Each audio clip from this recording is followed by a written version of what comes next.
My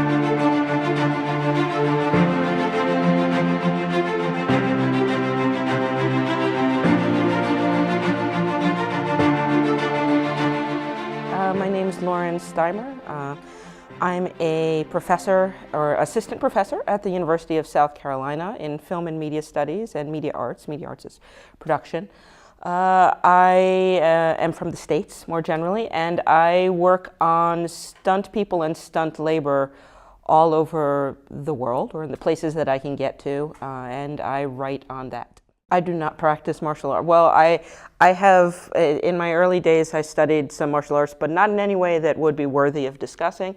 I have, however, very firmly studied martial arts by sitting and watching martial artists. In order to be able to identify the techniques of individual stunt performers, I actually had to go and try to observe every possible martial art form that I possibly could in order to be able to identify techniques. And I also had to look to the books, the historical books and the other books that demonstrate technique in order to be able to identify form, because with action choreography, it's not usually, one-to-one with real martial arts in any way, but sometimes there are techniques that come back from a person's training, and I have to be able to kind of see that so that I can recognize that stunt performer's individualized performance. Very often actors claim to do their own stunts, which is usually, in most cases, greatly inaccurate. Greatly inaccurate would be generous. Like a lie might be more accurate often. But in any case, the stunt people's labor is, though it's hyper visible in that we see these beautiful spectacles that happen in seconds and people fight each other, it's also invisible because we don't get to know who these people are, and sometimes their work is never acknowledged. And now, one of the things I was presenting on at this conference is the last few years, they performance capture actors' faces onto the stunt people's faces, so it's now even harder, because in the old days, you would just look for when the wig's in the face or when they've turned away, because stunt people are trained to turn away. But now they have to change a little what they do because they don't have to turn away anymore. And I think it's important as a film and media, so TV as well, and other media forms historian, I think it's important for people to know the work that stunt people do. So I talk to stunt people. I try to observe them, I look at the work that they do, I look at their histories of training, I go to their training facilities and try and learn as much as I can so that I can kind of write them back into history. So the UK is the most regulated stunt market in the world that I have encountered in terms of labor. You have to meet a number of qualifications in a host of, like horseback riding, in a host of different areas. I've talked to horse stunt people as well. And people have to save up a lot of money in order to be able to do that on their own in the UK. It takes a lot of time, but from my recollection, because they only take one form of combat sports because there's so many people who have, I would assume their rationale is, a variety of different martial art forms, from boxing to a variety of Asian martial art forms, to jiu-jitsu, and they don't want to double up on that. So you can only have one of that and then these other things, because you could get called in to do anything. The number one thing that I found worldwide that stunt people are most commonly called in for is not a fight, though that does happen. It's falls. They fall all over the place. They fall in romantic comedies. They're that guy or gal in the background just tripping over something, or falling downstairs, or jumping off a building. Many of the ones that I've encountered have made a career out of their bodily training. And their bodily training, even beyond the UK, is not just in martial arts. It's also often like martial arts and dance, or martial arts and they worked in the circus, So many of them will identify as martial arts. It's part of their regular practice. It's part of their regular training.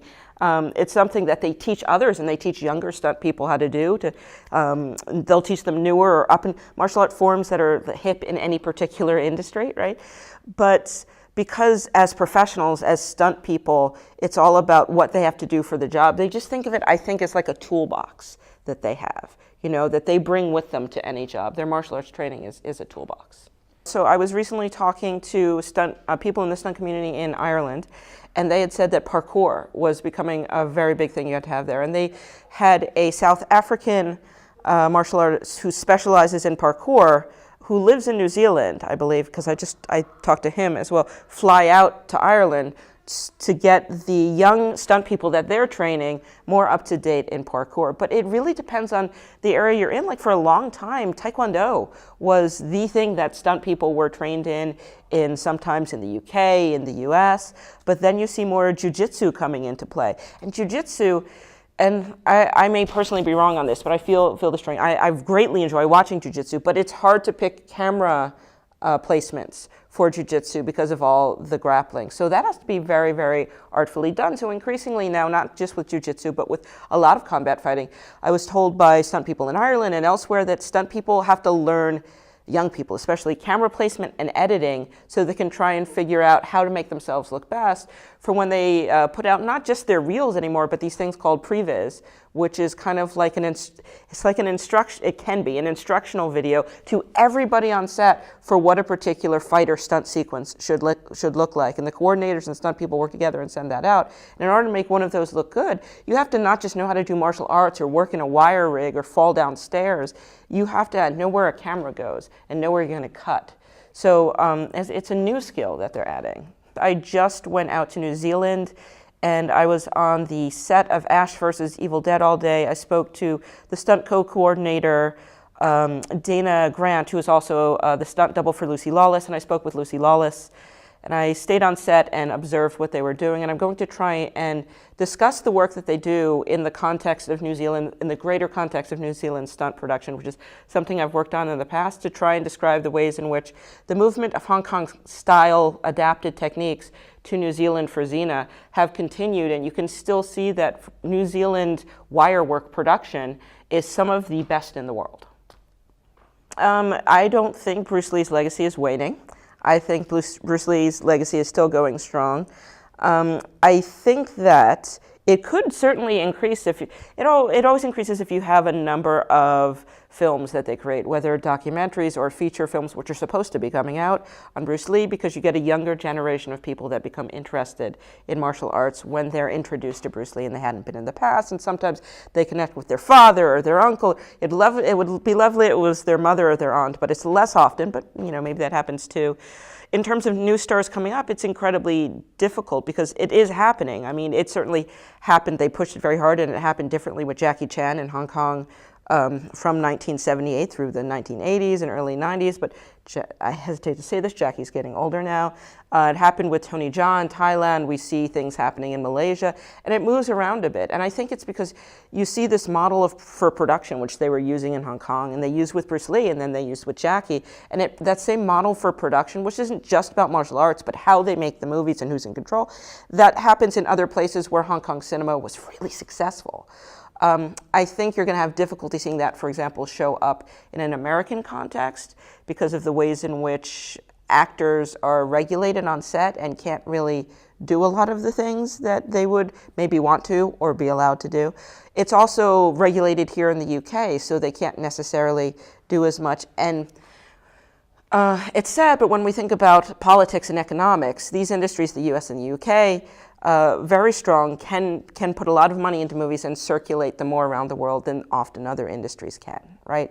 So if you're not going to have someone coming out of those industries that you can market as kind of, like Bruce Lee, I think you're not going to see this star come up who's kind of catapulted to fame globally in the same way, because I think it's also about distribution.